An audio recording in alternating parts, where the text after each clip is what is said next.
Kekuatan militer terbaru Indonesia bikin melongo sedunia. Pak Prabowo Subianto sampai terharu dan bangga. Apakah Indonesia benar-benar sedang menuju status sebagai superpower regional? Dunia kini mulai melirik Indonesia bukan hanya sebagai kekuatan ekonomi dan politik, tapi juga sebagai kekuatan militer yang bangkit dengan sangat cepat. Dalam beberapa tahun terakhir, modernisasi besar-besaran Tentara Nasional Indonesia atau TNI sukses membuat banyak analis pertahanan internasional terkejut. Tak heran jika Menteri Pertahanan sekaligus Presiden terpilih, Pak Prabowo Subianto, berkali-kali menyebut bahwa pertahanan adalah harga mati demi kedaulatan bangsa. Nah, pertanyaannya, apakah Indonesia benar-benar sedang menuju status superpower militer atau setidaknya menjadi kekuatan dominan di Asia Tenggara? Mari kita bedah faktanya secara objektif.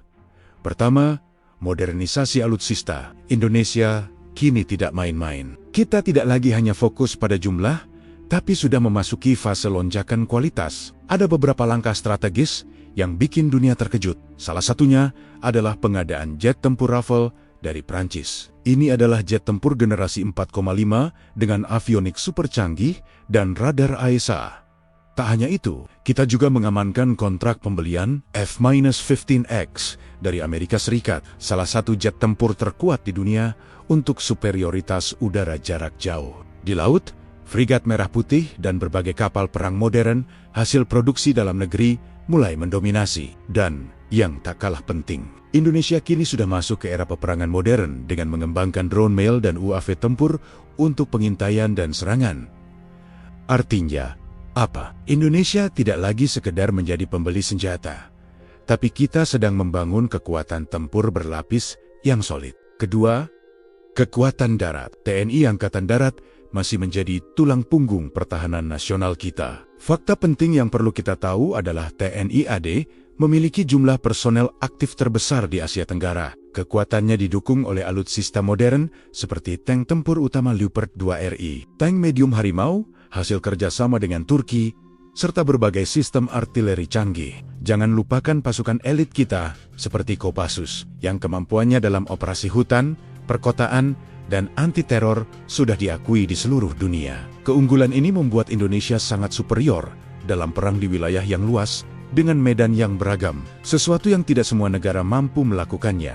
Ketiga, laut adalah kunci. Sebagai negara maritim terbesar di dunia, Indonesia sadar betul, siapa yang menguasai laut, dia akan menguasai masa depan. Untuk itu, TNI Angkatan Laut juga terus melakukan lompatan besar. Kita memperkuat armada dengan kapal selam modern seperti Type 209 dan sudah ada rencana pengadaan lanjutan yang lebih canggih. Sistem radar maritim dan pengawasan di sepanjang alur laut Kepulauan Indonesia atau OLKI terus ditingkatkan. TNI AL juga menerapkan doktrin pertahanan laut berlapis untuk mencegah segala bentuk pelanggaran wilayah. Dengan langkah ini, Indonesia kini mulai sangat diperhitungkan dalam kontestasi geopolitik di Indo-Pasifik, terutama di jalur-gelur perdagangan strategis dunia. Keempat, dan ini yang paling penting, adalah industri pertahanan lokal kita. Inilah game changer yang sesungguhnya, bagian yang paling membuat dunia terkejut. Indonesia tidak hanya beli alutsista,